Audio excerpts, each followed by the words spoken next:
Hello, magandang umaga po sa inyong lahat. Ako po si June and welcome sa panibagong episode ng ating vlog. Pag-uusapan po natin, petisyon po dito po sa Korte Suprema na ihain na kahapon ni Representative Ungab at si Attorney Vic Rodriguez. So, it's a good thing na mayroon ng hihintayin. Hihintayin na lang po natin ang resulta nito. At pinapasagot po dito ay si Senate President Chis Escudero at si House Speaker Martin Romualdez. At kasama na rin po rito si E.S. Bersamin na dapat sila po ang sumagot dito sa reklamong ito o sa petisyon na inihain ni Ungab at ni Rodriguez. At pag-uusapan din po natin, ibabahagi ko lang yung latest presidential survey ng RMN News, no? Naglabas po sila ng survey at ang nanguna po ay Duterte.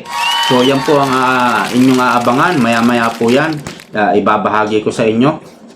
So dito po sa petisyon para ipawalang bisa ang 2025 national budget na isinampa po ni na Rodriguez at ni Ungab, sinasabi nila ito daw ay pamumulitika lang. Paano mo masasabing pamumulitika? Ito na nga, inihain na sa Korte Suprema. At kung ito'y pamumulitika lang, dapat hindi ito binibigyan ng importansya ni Chis Escudero na panay ang pa-press con. Hindi po ba? So, dapat ang sumagot dito, kasi si Chis ang laging sagot na sagot eh.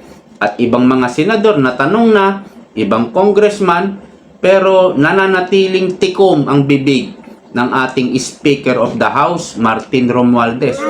Bakit kaya hindi siya nagsasalita? Minsan hinabol siya ng media, ng News 5 everywhere. Eh ang sabi, ano ba yung sabi niya? Parang nagmamadali, ang bilis maglakad. No? Ang sabi niya, I'll study. I will study, no? I'll get back to you. So wala pong masabi ang ating speaker na siyang dapat tumindig kung wala talagang mali ang ginawa ang House of Representatives, kung walang focus na ginawa, dapat siya yung nangunguna na ipinagtatanggol ang House of Representatives. Kagaya ni Chis Escudero, diba? Siya ang Senate President. So bakit ayaw niyang magsalita? Ito po ay 2 weeks na yata. Hanggang ngayon, tikom ang bibig. Meron ba siyang ikinatatakot? Eh dapat talaga kasi siyang humarap. Hindi yung pinapaharap niya nagpa-press con din yung mga congressman na wala namang alam. Kasi sinasabi, wala raw blanco, umami na nga si Kimbo. Eh parang wala silang alam. Ang napanood ko ay si Valeriano at si Chua yata yun. Eh hanggang ngayon tinatanggi nila na wala daw blanco. Ang House of Representatives, no, nagpasa ng batas doon sa BICAM nila, ni-ratified, approved, at blanco, no? At ipinrint po ito ng House of Representatives. So ito nga pong sabi ni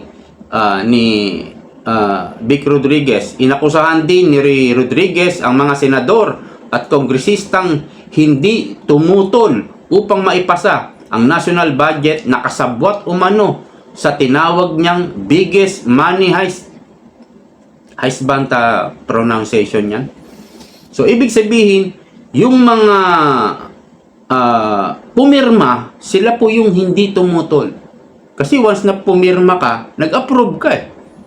Yung mga hindi pumirma, sila po yung tumutol. Alright?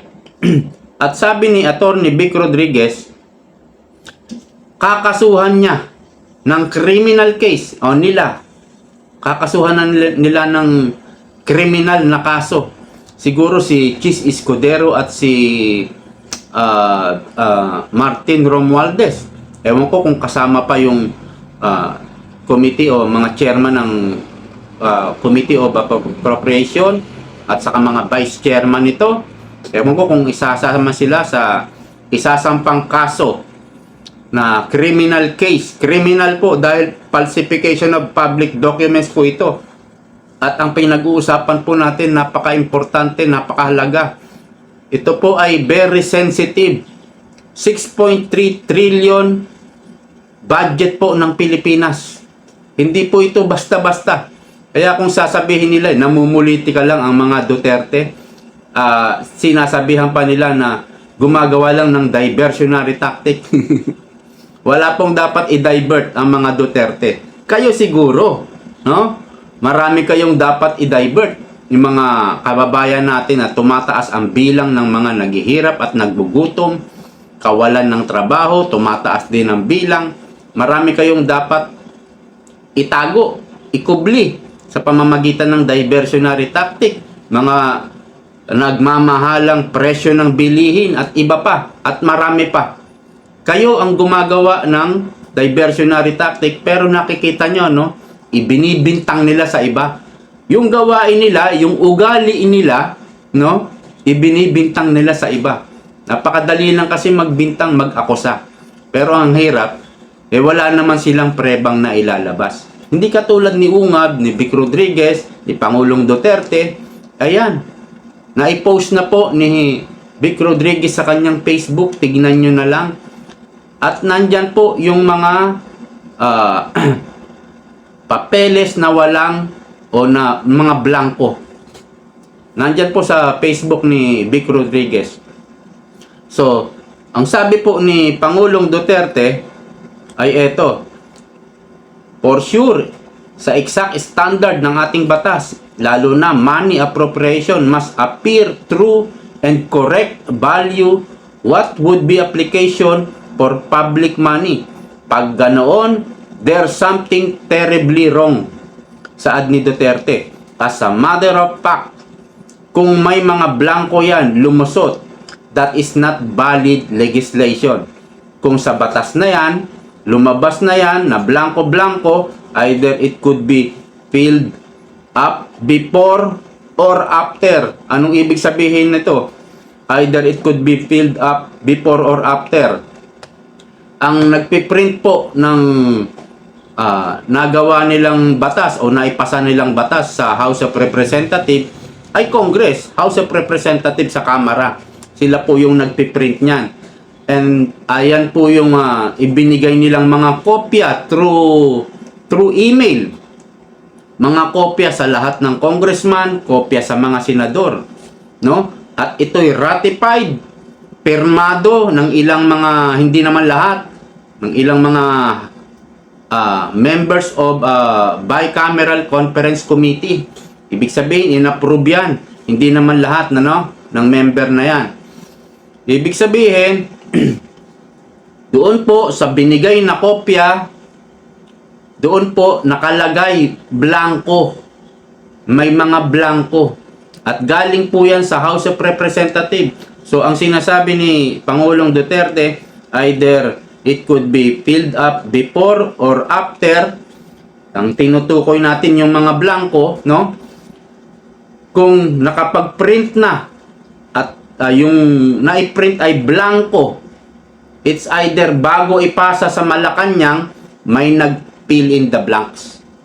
Or after, no? After naipasa sa Malacanang ng blanco, maaring ang executive ang nag-fill in the blanks. Nasa dalawa lang yan. Pero, ang sabi po ni dating Senador Lacson, sino ang talagang may responsibilidad dito? Sino ang talagang may kasalanan? Ang sagot po ni dating Senador Panfilo Lacson ay ang House of Representatives. Malinaw po yun. Kasi, ikaw po ang magbibigay sa Malacanang no? Hindi mo yung pwedeng ibigay ng blanco. Alright? Hindi mo rin pwede yun na ikaw ang mag-fill in the blanks nun. Ratified na yun. Finish na yun. Tapos na yun Napirmahan na Na-approve na. Ibig sabihin, ang tamang gawain ay bago pirmahan, ratified, i-approve ay walang blanco. Dapat doon pa lang na fill in the blanks na bago i-ratify, bago pirmahan ng mga members of a bicameral conference committee, bago ibigay sa Malacanang. Yun ang tamang procedure. Pero nagpa-print sila at i-distribute sa mga congressman, senators at blanco. So, paano pagdating sa Malacanang at naging gaan na, naging batas na, yun ang katanungan, sino nag-fill in the blanks? Is it either before or after? So, naintindihan nyo naman siguro. Magsasampa po ng kriminal na kaso itong grupo ni Pangulong Duterte, especially si Ungab at si Vic Rodriguez. So, wait for that. Iba na to. Matinding level na po ito. May pagkakakulong na to. Pwede na pong makulong ang sasampahan dito. Ang sinasabi ay falsification of public documents. Meron din pong sasampahan tungkol po sa ginawa nilang pagtapyas ng budget sa PhilHealth at sa iba pang at sa Department of Education na dapat siya yung pinakamataas na budget. Wala nang hihigit doon. Pero anong ginawa? Hinokus-pokus, minagic yung mga training sa PMA, sa PNP, sa DILG, isinama sa DepEd. Yun po ay unconstitutional. May kasong kriminal din po daw. At sa iba pang mga bagay tungkol sa budget. Parang 4 yata 'yon. Isasampa po nila 'yan. Nila Ungab, inaayos pa lang. Ito'y criminal case na, mayroon na po itong pagkakakulong. So, wait for that. Hintayin nyo po yung kung ano yung magaganap dyan. Anyway, ito po yung latest survey na inilabas po ng RMN News. Ibabahagi lang po natin. Okay. Ginanap po itong survey na to, I think December. RMN times Oculum survey. So, yung nakarang nilabas ng Oculum is senatorial survey yun. Ito po ay presidential preference for 2028 election. Nangunguna po Inday Sara Duterte with 24 votes. Palakpakan natin yan. Parang umaambon. Hindi naman. Number 2, Rodrigo Duterte. Number 17%. Pero si Pangulong Rodrigo Duterte ay hindi na po pwedeng tumakbo. Ewan ko kung bakit nilagay sa listahan. At maraming bumoto. Iba talaga, no? 24% Inday. Rodrigo 17%. Ikatlo po Marcos. Alam din naman natin, hindi na pwedeng tumakbo ulit si Bongbong Marcos. Pero nilagay pa rin sa listahan at marami pa rin na tumatangkilik sa kanyang mga sa mga loyalista. Pangapat po ay si Robredo 9%. Panglima lang po si Tulfo with 4%. Paano yan nangyari, no? Si Inday Sara 24, si Tulfo 4 lang. Butal na lang po ni Inday Sara. So medyo i-discuss natin to ng konti, ano? Si Pangulong Duterte 17% at si Marcos 15%. Hindi na po ito dapat kasali, no? Dahil hindi na sila pwedeng tumakbo. So ang total po ng kanilang survey ay 22%. Okay? So yung 22%, paghahatian po yan ng mga nakalista, no? Either Robredo and Tulfo. Diyan po sa kanila mapupunta yan at sa iba pa. So, number 5 yan, ano? Number 6 po is Pacquiao, 2%. Domagoso, 1%. Amy Marcos, 1%. Soto, 1%. Po, naka 1% din. Padilla, 0% na. Lacson, 0%. Dito po sa number 13, Hontiveros. Uy, naka 0% din. Erwin Tulfo, 0%. Bakit nakalista si Tulfo rito? Si Erwin. Willie Ong, nakalista rin, 0%. Teodoro, 0%. Romualdez, nananatili po na nangungulelat at palaging kulelat with 0%. Mabuti nga po, nasa listahan pa siya, hindi pa siya nasama sa other. Ito sa ibaba, no? Other, iba pa. Malapit na siguro siya mapasama dito. Kumbaga, hindi na isisulat yung pangalan niya dyan at yung picture niya, wala na. Nandun na siya sa other at iba pa. Malaki po ang undecided, 21%. So, bago lang po kasi nagsisurvey itong Oculum, kaya isinama nila lahat. Mapapansin nyo, pati si Dumagoso, pati si Erwin Tulfo kasama. So, habang tumatagal, i-minimize na po nila ito, no? At tatanggalin na nila yung hindi talaga kasali.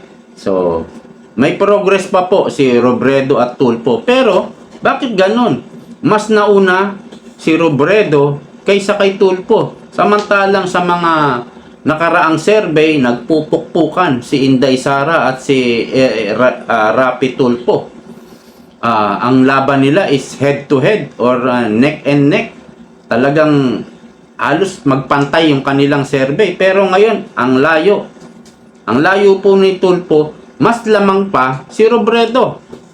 So, malalaman po natin sa mga susunod na survey. Anyway, 2025 pa lang naman.